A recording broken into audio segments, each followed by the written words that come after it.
समीर हा त्याच्या मित्रासोबत फोनवरती बोलत होता. बोलत तो त्याला चेष्टेमध्ये म्हणतो की माझा नवीनचाच आहे, तू जर काही नखरा केला तर तुझी चांगलीच मारीन. हे असं बोलणं, हुशारक्या मारणं त्याच्या जीवावरती बेतणार आहे हे त्याला माहीत नव्हतं.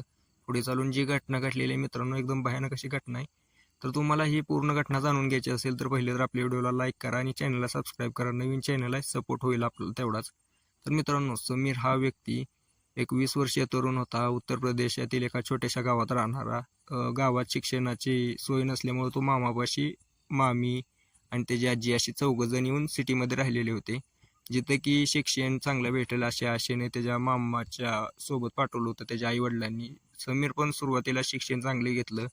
12वी झाली, 13वी झाली, आता 14वीला होता समीर. समीर अशा चांगला मामाला प्रयत्न करायचा, काम करू लागायचा. सध्याला त्याचा मामा पुण्यामध्ये राहत होता जॉबसाठी. तर सध्याला त्यांच्या घरी समीर, समीरची आजी, समीरची मामी तिघेच राहत होती. समीरचा मामा 2 वर्ष झालं पुण्यामध्ये होता. तो काय घरी गेलेला नव्हता. म्हणजे आता तुम्ही समजू शकता काय घडणार आहे पुढे. की असंच एक दिवशी समीर त्याच्या मित्रासोबत कॉलवर बोलत होता. त्यांची चेष्टा आता कॉलेजमधली पोरं आहेत म्हणल्यावर चेष्टा चालूच राहते. तो त्याला म्हणतो की हो बघ, माझा नवीनचाच आहे, तू जर काय नकार केला तर मी तुला चांगलाच ठोकीन, तुझी हानी चांगलीच. ही त्याच्या मामी ऐकते. एक तर मामा 2 वर्ष घरी नाही. मामी पूर्ण भरून बसलेली होती. मामीच्या मनामध्ये हवस भरलेली होती आणि एक व्हिडिओ बघून, अश्लील व्हिडिओ बघून ती आपलं मन भागवत होती. पण तिच्या मनात वाटलं की आता आपल्याला या ऊसाचा रस प्यायचाच आहे समीरच्या. काही करून आपल्याला पाहिजेच आहे. कसं मिळवायचं? मामी प्लॅनिंग करायला चालू करते.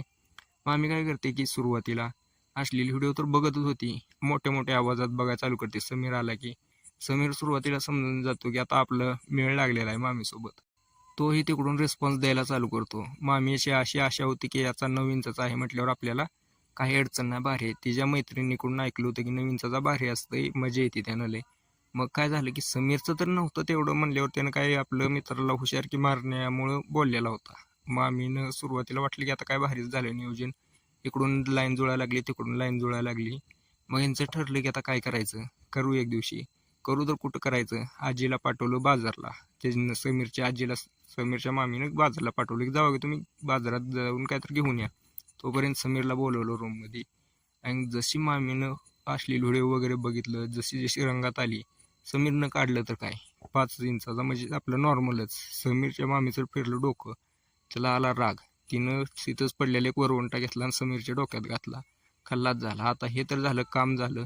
समीर जर असा बोलला नसता की माझा नवीनचाच आहे, मी तुला खल्लास करीन, मित्राला काय बोलला नसता, तर मामीचं त्याचं जुळलं नसतं, ही पुढे घटना घडलीच नसती. हे सगळं झालं. आता करायचं काय? समीरला तर मारलं, काय करायचं? तिनं काय केलं, पोत्यात टाकलं आणि तिथं साईडला बेड खाली ढकलून दिलं. मग आता तिचं काय होतं की त्यांच्या शेजारी एक राहणारा व्यक्ती होता. तो त्याच्यावरती लाईन मारत होता. म्हणजे मामीनं अजून त्या समीरच्या काही रिस्पॉन्स दिलेला नव्हता, पण तो लाईन मारत होता. समीरच्या मामीने काय केलं की त्याला बोलवलं की असं असं झालंय. ते दोघं काय केली, बॉडी घेतली आणि फेकून द्यायला गेली. त्यांनी बॉडीची विल्हेवाट लावली. समीरची आजी आली बाजारातून आणि विचारले की समीर कुठं आहे मामीला त्याच्या. ती म्हणली बाहेर गेला मित्रासोबत खेळायला मामी. मग मामीनं असं सांगितल्यावर एक आज दिवस गेला, उद्या गेला, परवा गेला, कुठं आहे समीर दिसेना. मग समीरची आजी विचारायला लागली समीर कुठे गेला. समीरच्या आई बापाला फोन केला, तिकडं आलाय का, तर नाही म्हटले. समीरच्या मामाला फोन केला, तिकडं आलाय का, तर नाही म्हटले.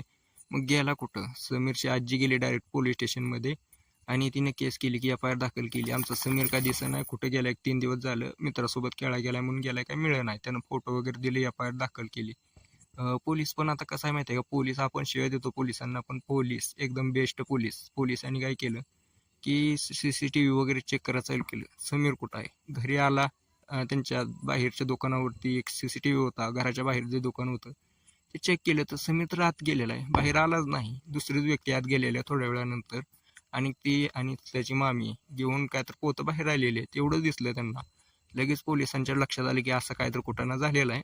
मामीला आणि त्या माणसाला त्यांनी ताब्यात घेतलं आणि विचारले की काय कुठं नाही. ते काय सुरुवातीला सांगितलं नाही, पण त्यांना कुठं माहिती होतं गुन्हा जेवढा करणं सोपं आहे तेवढं लपवणं सोपं नाही. पोलिसांनी ज्या वेळेला त्यांची ताकद दाखवली त्यावेळेला पूर्ण तिने बरळायला चालू केली की असा विषय झाला, समीर असं बोलला होता, मला वाटलं असंच आहे, पण ते काही निघलं नाही म्हणून मी रागात मारलं. आता यांना पोलिसांनी अटक केलेली आहे आणि जे समीरच्या मामीचा साथीदार होता तो तर फुकटच अडकला ना, न घेणं ना देणं, फुकट अडकला. आता हे जे काय होईल यांच्यासोबत ते पोलीस बघतील आणि कोर्ट बघेल, पण असं घडणं सोपं नाही. आणि जे काय बोलताय ते बोलणं विचार करून बोलत जावं की त्याचा पुढे काय परिणाम होईल.